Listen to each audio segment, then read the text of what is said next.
लोगों के पास भोजन की कमी नहीं है, सब पेट भर कर भोजन करते हैं। बोलो बोलो, सब जम के बोलो, तुम्हारे घर में भोजन है कि नहीं है? जम के तो बोलो। सबके घर में भोजन है। आज भोजन की कमी नहीं है, सबसे ज्यादा कमी हो रही है तो भूख की कमी हो रही है, लगी नहीं रही है। डॉक्टर साहब 4 दिन से मेरे कुछ भा ही नहीं रहा, मेरे को भूख ही नहीं लग रही है। सिरप ले लो, ये सिरप पीना, थोड़ा भूख लगेगी। वो 8-10 दिन लग गई, उसके बाद वापस वैसे। भोजन है पर भूख चली गई, भूख समाप्त हो गई, टेंशन में हो गई वो। ये दुनिया के जितने भी रोग हैं ना, ये डिप्रेशन से होते, चिंता से होते, टेंशन से होते। ये यही शुगर की बीमारी है ना, ये तुम्हारे खुद की उपज है, तुम्हारी खुद की फैक्ट्री है शुगर की बीमारी। पहले के जमाने में लोग, हम पूछो, पहले के जो बुजुर्ग लोग होते थे, जब नाथ द्वारा दर्शन के लिए जाते थे, तिरुपति दर्शन के लिए जाते थे, पंडरीनाथ का दर्शन करने के लिए जाते थे, तो मैं इतना मीठा खाते थे, इतना मीठा खाते थे, तो उनको शुगर होती थी क्या? घी गुड़, इतना बड़ा बड़ा बट्टा गुड़ का पीस पीस के रोटी में मिला मिला के खा जाते थे। और आज के जमाने में जरा सा खा लो शुगर हो जाए। पहले के लोग इतना खाते थे, जितना खाते थे उतना मीठा बोलते थे मीठा, तो उनका शुगर का लेवल बराबर हो जाता था। अंदर शुगर जाती थी और मीठा बोलते थे तो शुगर बाहर आती थी। आज के जमाने में आदमी शुगर खा तो रहा है, मीठा खा रहा है, पर मीठा बोल नहीं रहा, तो वो जीवान से शुगर बाहर नहीं आ रही, तो वो नस में घुस गई, वो ब्लड में चली गई, और ब्लड में गई तो वो शुगर की बीमारी हो गई। खाओ मीठा, पर मीठा बोलो तो सही। भाभी जी कैसे हो, काका जी कैसे हो, मामा जी कैसे हो? मिठास इतनी जीवान से निकालो कि वो शुगर तुम्हारे ब्लड में ना जाए, तो शुगर लेवल में रहेगी। शुगर लेवल खा तो रहे हो पर निकल नहीं रहे।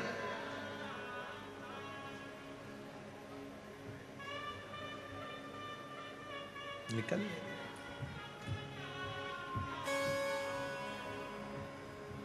पति पत्नी से कहता है, थोड़ा मीठा बोल लिया कर। पत्नी पति से कहती है, दिन भर दुकान से आते हो, ऑफिस से आते हो, काम से आते हो, इतना चिड़चिड़ घर में करते हो, थोड़ा मीठा बोल लिया करो। गई सास बहू से कहती है, बेटा तू इतने अच्छे परिवार की, सब कुछ अच्छा, खूब काम करती है तू, खूब। बहू इतना काम करती है, इतना काम करती है, पर सास से पूछा जाए कि तुम्हारी बहू कैसी है? बहुत जोरदार गुरुजी, इतनी बढ़िया बहू है, सवेरे जल्दी उठना, काम करना, ये करना, वो करना, सब कुछ, चाय नाश्ता भोजन, कोई आया तो आतिथ्य सब करती है। फिर दिक्कत कुछ, बस केवल एक चीज खराब है, जीवान बहुत खराब। पूरा महीना अच्छा बोलेगी, एक हफ्ता अच्छा करेगी, पर वो जीवान से न जाने क्या बोल जाती है, उसे सूझ नहीं देता। मुझे तो लगता कोई बाबा माबा लग गया इसको, इसकी जीवान ठीक नहीं। बस सब काम अच्छा है, उठेगी, बच्चों को पढ़ाएगी, खिलाएगी, सब कुछ करेगी, कपड़े भी धो देगी, तुम्हारे लिए भोजन मिला देगी, चाय भी बना देगी, सब कुछ कर लेगी, सब करेगी, पर वो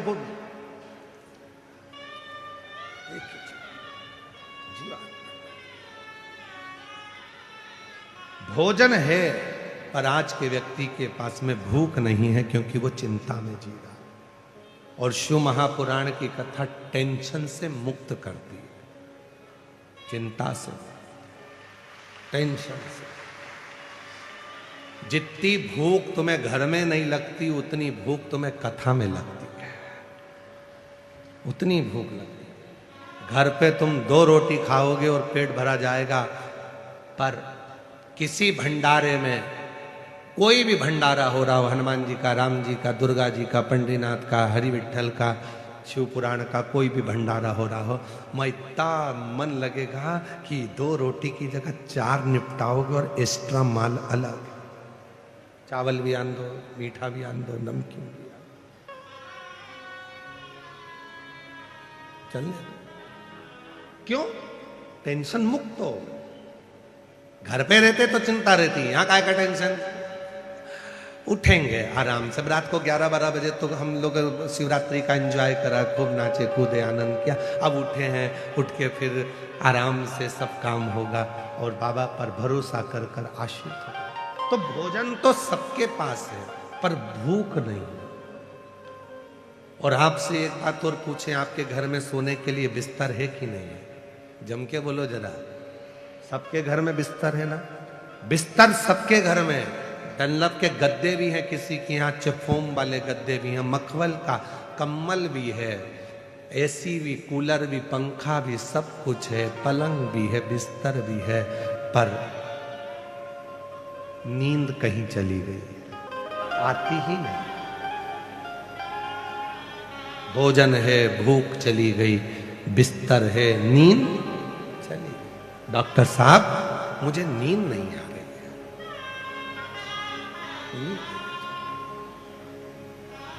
मेरी नींद कहीं चली।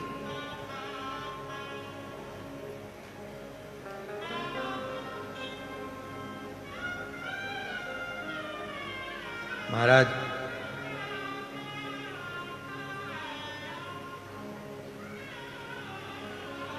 पहले मनुष्य की उम्र, गधा की उम्र, कुत्ता की उम्र, उल्लू की उम्र बराबर थी, 40-40 साल का। मनुष्य भी 40 साल का था, गधा भी 40 साल का था, कुत्ता भी 40 साल का था, उल्लू भी 40 साल का था। एक दिन गधा भगवान के पास में गया और उसने हाथ जोड़कर कहा, मेरी 40 साल उम्र मत बना। भगवान भोलेनाथ ने पूछा, क्यों? 40 साल तक मैं लोगों का बोझा ढोते रहूं, मुझे पसंद नहीं है, मेरी उम्र आधी कर दो। भोलेनाथ ने पार्वती से कहा, पार्वती इसकी उम्र आधी कर दे।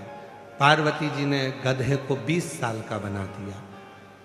थोड़ी देर बाद मनुष्य पहुंच गया, भोलेनाथ रोज 1 लोटा जल चढ़ाता हूं, 40 साल में मेरा क्या होगा, मेरी उम्र बढ़ा दो। पार्वती जी ने बोला, गधे की बच्ची है, दे दूं क्या? तू बोले तो मैं गधे की उम्र दे सकती हूं, दे दो।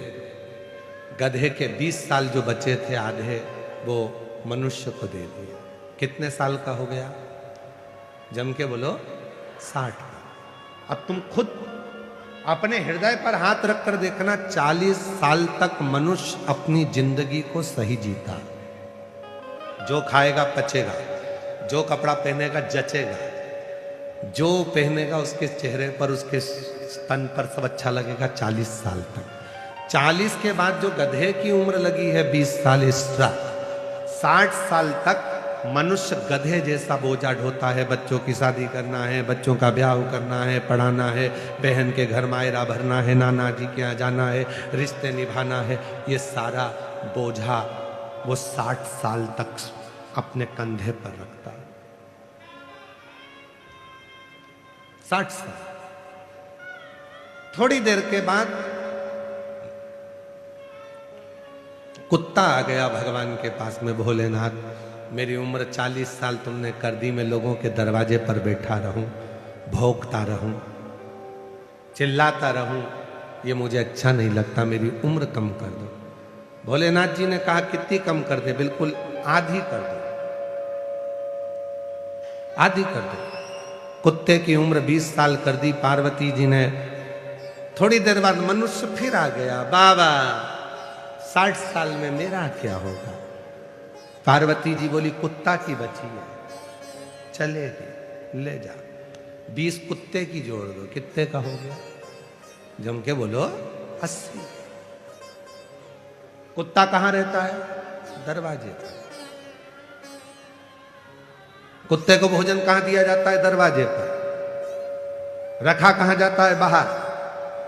जब 80 की उम्र का मनुष्य होता चले जाता है तो घर के बच्चे अपना कमरा रखते हैं और बुजुर्ग माँ बाप को घर के बाहर दरवाजे के पास हॉल में खटिया डालकर बिठा देते हैं कि कोई आए तो वहीं मिलना, भोजन भी वहीं आएगा, खाना भी वहीं आएगा, और बुजुर्ग माँ बाप वहीं बैठे रहते हैं और कोई भी आता है तो वहीं से चिल्लाते हैं, बहू, वहीं से चिल्लाते, वहीं से आवाज लगाते, बहू बहू का भाई।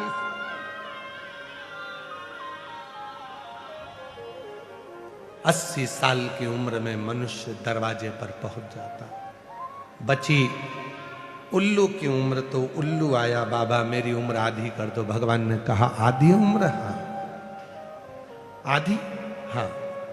भगवान ने 20 साल की उल्लू की उम्र कर दी। क्यों आधी? कि मैं रात रात भर जगता रहता हूं, पल पेड़ पर टंगा रहता हूं, मेरी उम्र आधी कर दो। ठीक है, तू आज से 20 साल। मनुष्य आ गया, 80 में मेरा क्या होगा? बाबा भोलेनाथ जी ने कहा मन और मसान कभी नहीं भरा। बिसिल आ रही है, उसको कम करिए। मन और मसान कभी नहीं भरा था। 80 में मेरा क्या होगा? पार्वती जी ने कहा उल्लू की बच्ची है, चलेगी? चलेगी। कितने का हो गया? 100 का। जब 100 की उम्र के लगभग में 80 पार करता है और 100 के करीब में आता है, 80 और 100 के बीच में जब आता है, 80 और 100 के बीच में जब पहुंचता है तो उल्लू की उम्र चालू हो जाती है। डॉक्टर के पास जाकर कहेगा डॉक्टर साहब नींद नहीं आ रही है। डॉक्टर कितनी भी टेबलेट दे दे, उसको नहीं मालूम डॉक्टर को कि उल्लू की लग गई। कितनी भी गोली खा ले, नींद नहीं आ सकती। 2-3 घंटा सोएगा, रात को 1:30-2 बजे उठ के बैठ जाएगा, फिर नींद चली जाएगी, फिर थोड़ी सी आएगी, फिर जाएगी, फिर आएगी। बिस्तर है पर नींद नहीं, भोजन है पर भूख नहीं। भूख। और महाराज आज लोगों के पास धन तो है पर धर्म नहीं है। और मैं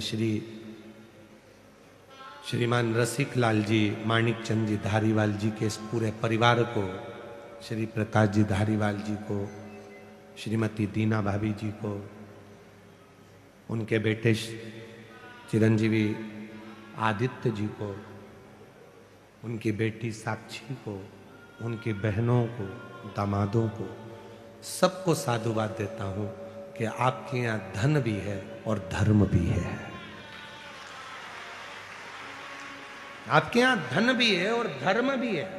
उस धन का प्रयोग कैसे करना है? भूखे को भोजन कराकर कितने खुश होना है, कितने प्यासे को पानी पिलाकर कितनी प्रसन्नता हासिल कर ले। किसी का इलाज कराकर रोगी से, उस रोग से मुक्त कर कर उसके कितना आनंद ले ले।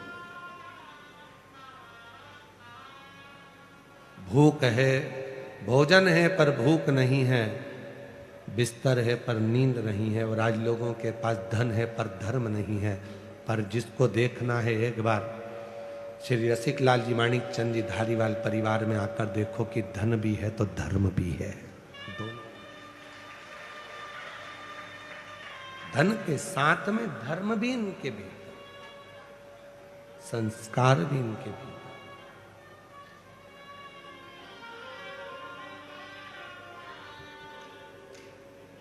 तो जब धन के साथ में धर्म रहता है तो जीवन का सारा सुख, सारा आनंद, जीवन का सारा सुख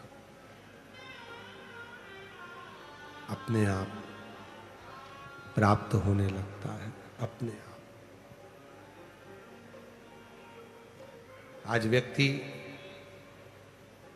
कमा रहा है पर अपने ऊपर खर्च नहीं कर पा रहा। और शिव जी ने बहुत सुंदर कथा में वर्णन किया है। शंकर जी की कथा कहती है कमाओ पर अपने ऊपर खर्च भी करो। शिव जी की कथा प्रेरणा दे रही है कि शंकर जी के मस्तक पर गंगा है, गंगा दूसरे के पास बाद में पहुंच रही है, पहले शिव जी के ऊपर वो गंगा स्नान करा रही है। पहले अपने ऊपर खर्च करो, स्वयं पर।